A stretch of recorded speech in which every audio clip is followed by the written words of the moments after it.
People always say decorating for Christmas is the fun part, but for me, it used to be the most stressful part. Because every time I went to hang up lights, I'd look around and see a dirty floor clutter everywhere, a smelly oven, and my brain would just spiral. So this year I did things differently. Instead of trying to clean everything in one exhausting day, I broke it up into 3 short sessions, just a few hours each. And the result, I got more done with less stress. It actually felt doable, even kind of calm. In this video, I'm sharing each of those cleaning days, what I tackled each day, what didn't go as planned, and the little tips that helped me save time and avoid getting overwhelmed. If you're hoping to get your home in order for Christmas without hitting burnout, stick around. You might find a gentler way to clean while still keeping the spirit of the season alive.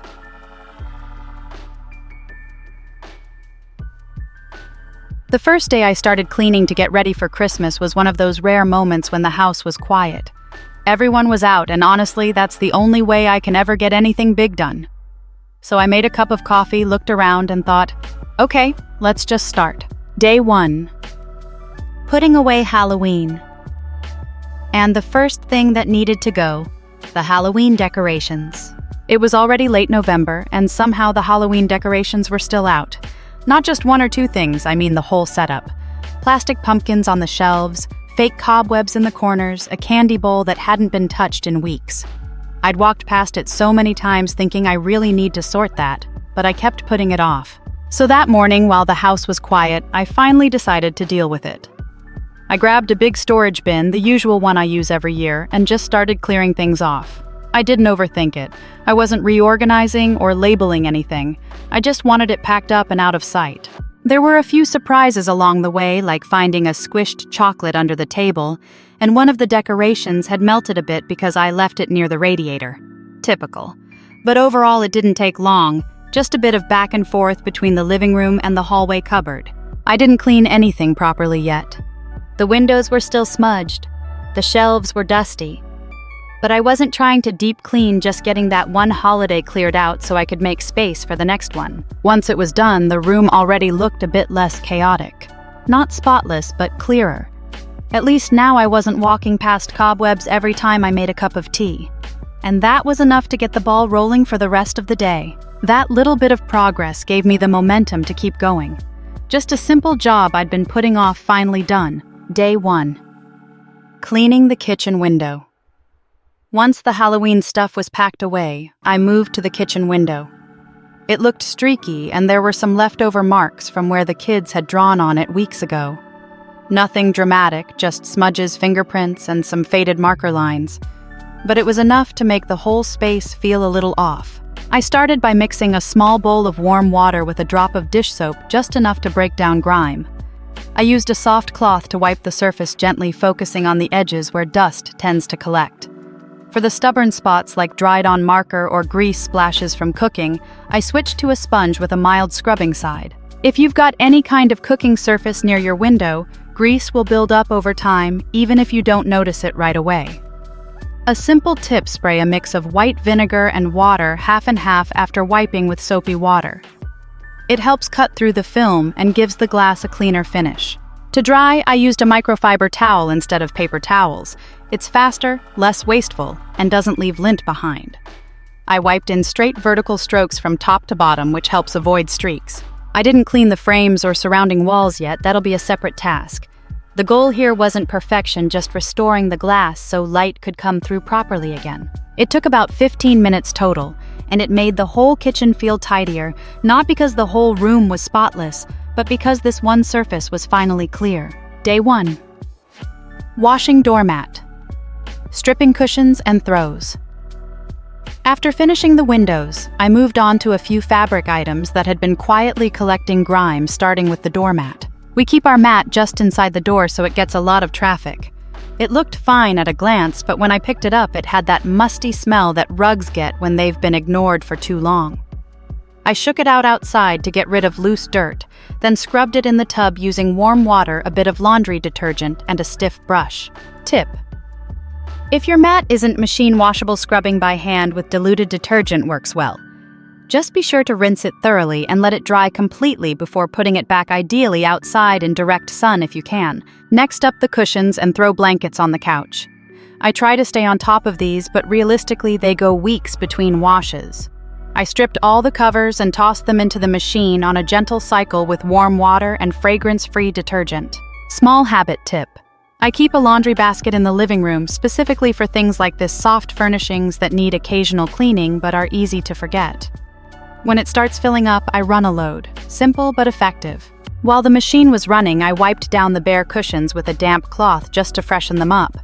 No need for a deep clean, just enough to remove any surface dust or crumbs. That wrapped up most of what I could do in that short window of time.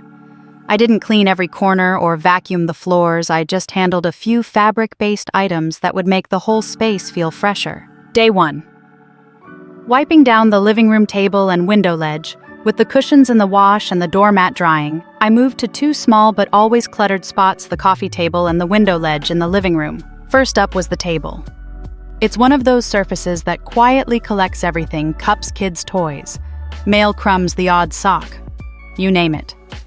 I cleared it off completely and gave it a wipe using a damp microfiber cloth and a squirt of all-purpose spray. I focused on the corners where grime tends to build up, and underneath where little hands often leave smudges. Quick tip. If your table is wood and you're not sure what cleaner to use, a mix of warm water and a drop of dish soap is safe and effective. Dry it off well with a clean cloth to avoid water spots or streaks. Then I moved to the window ledge. Ours gets dusty fast, especially with pets around, and it's right behind the sofa, so it's easy to forget about. I started by dusting it with a dry cloth, then wiped it down with the same mild cleaning mix. There were a few sticky spots from where probably one of the kids had left a juice box or snack wrapper. Nothing major, just the usual. It didn't take long, maybe 10 minutes total, but getting both of those surfaces cleared and wiped made the whole room feel more put together. This kind of task isn't big or dramatic, but it makes a difference, especially in rooms you spend a lot of time in. Clean surfaces are like visual breathing room, and they're quick wins that help you feel like the space is under control even if the rest of the house isn't. Day 1. Tidying up scattered toys. To wrap up the day, I did a quick sweep of the living room for toys. It wasn't a full, deep sort, just collecting what had ended up under the sofa, on the floor, and in random corners. You know how it goes: one minute there's a toy box, the next there's a dinosaur in your shoe and puzzle pieces in the kitchen. I grabbed a laundry basket that's my go-to for fast resets and just walked through the room, tossing in anything toy-related. Blocks, figures, crayons, even a random sock puppet. No decision-making, no sorting by category, just getting things off the floor. If you've got little ones, this kind of quick gather and dump method works well when you don't have time for a full reorganization. Later, when you have more time or energy, you can go through the basket and put things in their proper places. But for now, clear floors were the goal. Once the visible clutter was up, I did a fast vacuum just in the main walkways, nothing fancy. Just a once-over to make the room feel done enough. That was it for day 1. I didn't finish everything, but the space looked and felt lighter. Halloween was packed away. The windows were clean. The soft furnishings were in the wash. Surfaces were cleared, and the toys were contained. Small jobs, but stacked together, they added up.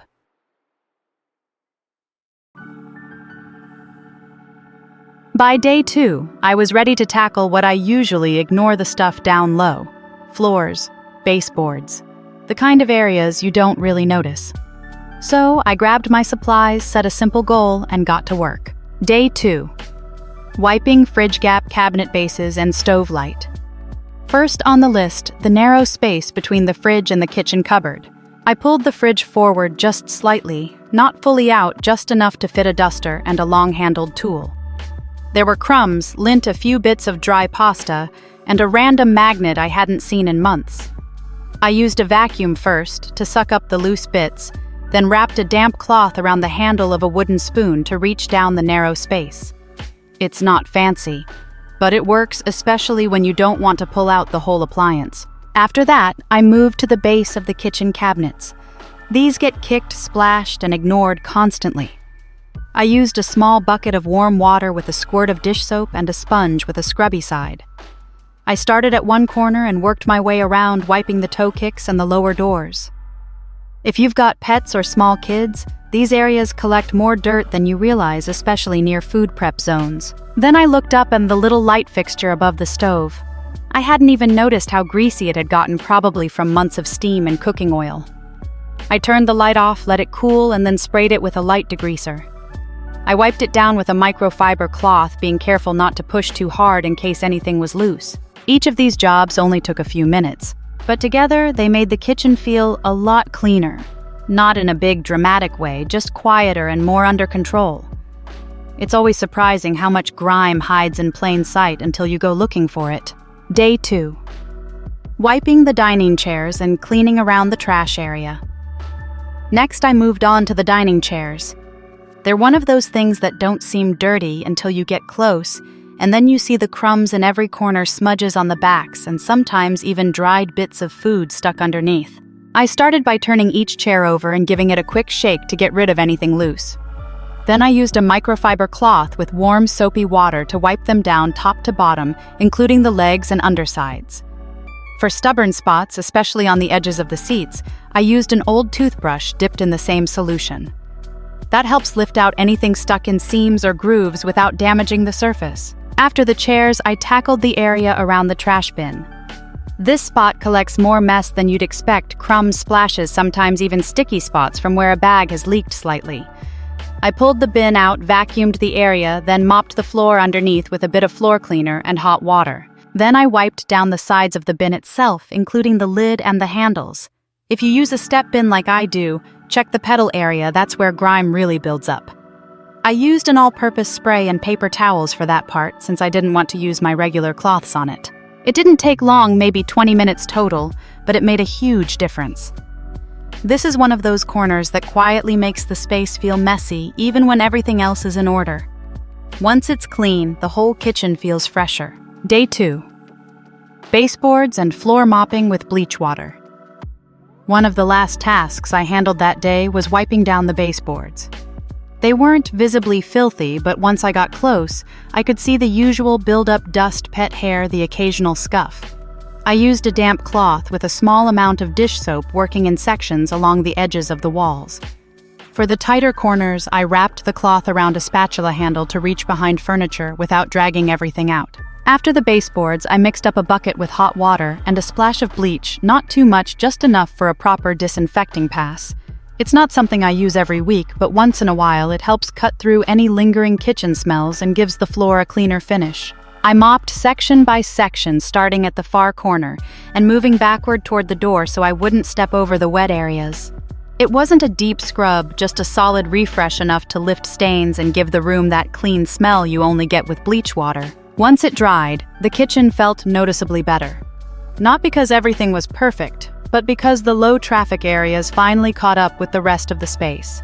These are the kinds of spots that quietly collect grime without you noticing. Getting them done always resets the energy in the room without needing a full overhaul. By the end of day 2, I hadn't tackled everything, but the foundation felt stronger. The lower parts of the kitchen floors, baseboards, corners had finally gotten some attention.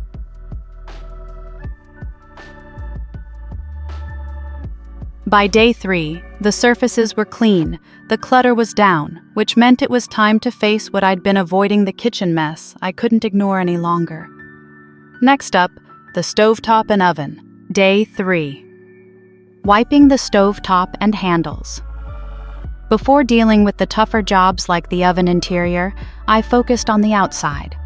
The stovetop and oven handles were first. These are areas we touch constantly, turning knobs, opening the door, placing pans, but it's easy to overlook how messy they get. Nothing major, just layers of splatter, smudges, and dust that build up over time. To keep things simple, I grabbed a roll of kitchen paper and all-purpose spray and started wiping. I wasn't in the mood to drag out extra cloths or rinse things afterward. Using paper towels made it quick, and that's honestly what I needed that morning. I sprayed the stovetop lightly and let it sit for a minute while I did something else. That gave the cleaner time to soften up the grease. Then I wiped around the burners along the edges and around the control panel. I didn't scrub, just steady wiping, and I swapped out the towel when it started to look too grimy. The handles needed a bit more attention. I sprayed directly onto a folded towel and focused on the parts where fingers grip, especially the underside and corners. One thing I've learned is the dirtiest spots are often the ones you don't see unless you bend down. This whole step took about 10-15 minutes, and it made the oven look much more presentable even before I touched the inside. It's a simple starting point, but it sets the tone. Clean the things you touch every day, and the kitchen instantly feels more manageable. Day 3. Cleaning the oven racks with Oven Bright. Once the stovetop and exterior were done, I moved on to the oven racks. They were covered in the usual baked-on grease food bits stuck to the bars and that dull film that builds up when you haven't cleaned them in a while. I used a product called Oven Bright, which comes with a heavy-duty bag and cleaning solution. The process is pretty simple. You place the racks inside the bag, pour the solution over them, seal it, and let it sit for a few hours. I did this in the bathtub just in case there was any leaking, and made sure to wear gloves when handling the cleaner. I tilted the bag gently a few times to help distribute the liquid, then left it alone. While the racks were soaking, I gave the inside of the oven some attention, but I'll get to that in a bit. After a few hours, I came back to the bag, carefully opened it, and pulled the racks out. The grime had softened a lot. I used a sponge and warm water to rinse everything off. Most of the mess came off easily. Tip: if you're doing this for the first time, make sure to rinse the racks thoroughly.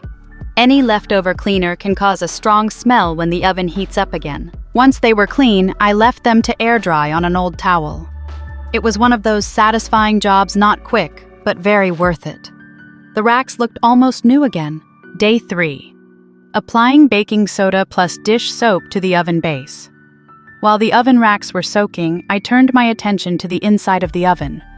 The bottom in particular was in rough shape, bits of burnt food oil splatters, and that greasy layer that always seems to stick no matter how careful you are. I didn't want to use harsh chemicals with pets and kids around, so I went with a simple DIY mix baking soda and dish soap. About 1/2 cup of baking soda and a generous squirt of soap mixed with a splash of water until it formed a thick paste, not too runny, just spreadable. Using a spatula, I spread the paste across the bottom of the oven, pressing it into the stuck-on grime. I didn't bother scrubbing at this point, just focused on covering the surface evenly. For the corners and edges, I used a small brush to work the paste in without missing any spots. If you're doing this at home, give yourself at least a few hours to let it sit. The longer the paste rests, the easier it is to clean later. Some people use cling film to keep it moist. I didn't this time, but it's an option if the grime is especially tough. Once it was applied, I closed the oven and moved on to other things. No scrubbing yet, just letting the paste do its job. Day 3. Cleaning the oven glass and tidying behind the oven.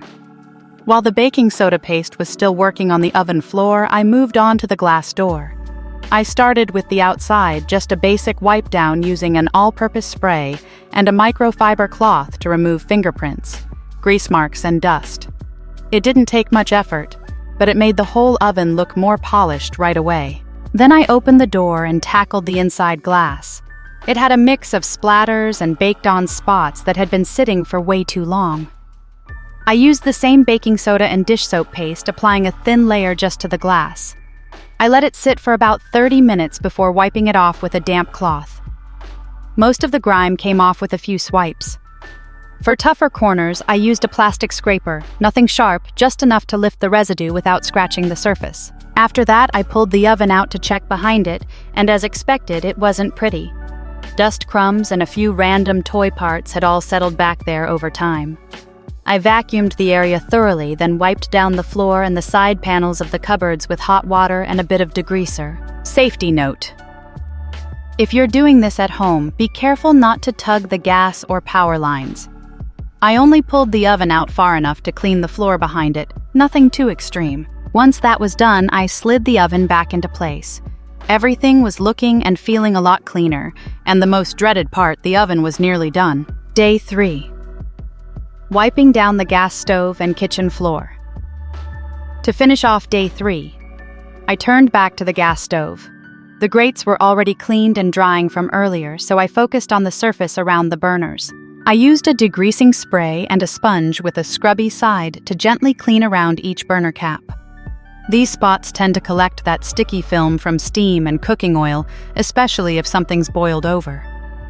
I lifted the burner caps to get underneath, wiped them separately, then dried everything off with a clean towel before putting the grates back in place. Once the stove was back together, I gave the kitchen floor one last mop a quick, even pass to catch anything that had fallen during the day. I used warm water with a small splash of floor cleaner, nothing too strong. The goal wasn't a deep scrub, just a light refresh to tie everything together. I started in the far corner and worked my way out, letting the floor dry naturally while I cleaned up the last of my supplies. That wrapped up the third and final cleaning session. Not everything was perfect, but the kitchen was cleaner, calmer, and ready for the next step, decorating for Christmas.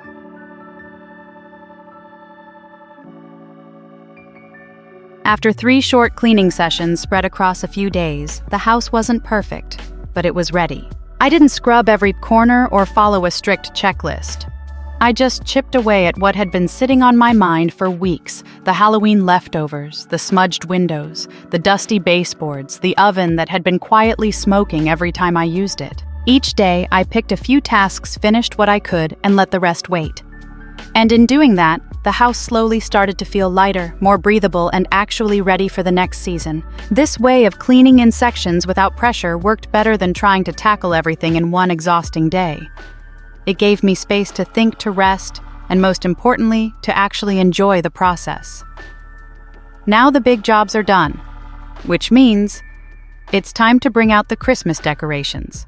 If this video gave you a few ideas or just helped you feel less alone in the chaos, go ahead and give it a like. Share it with someone who might be stuck in the same pre-holiday fog. And if you want more videos like this, calm, practical, and honest, don't forget to hit subscribe. Thanks for being here with me, and I'll see you in the next one.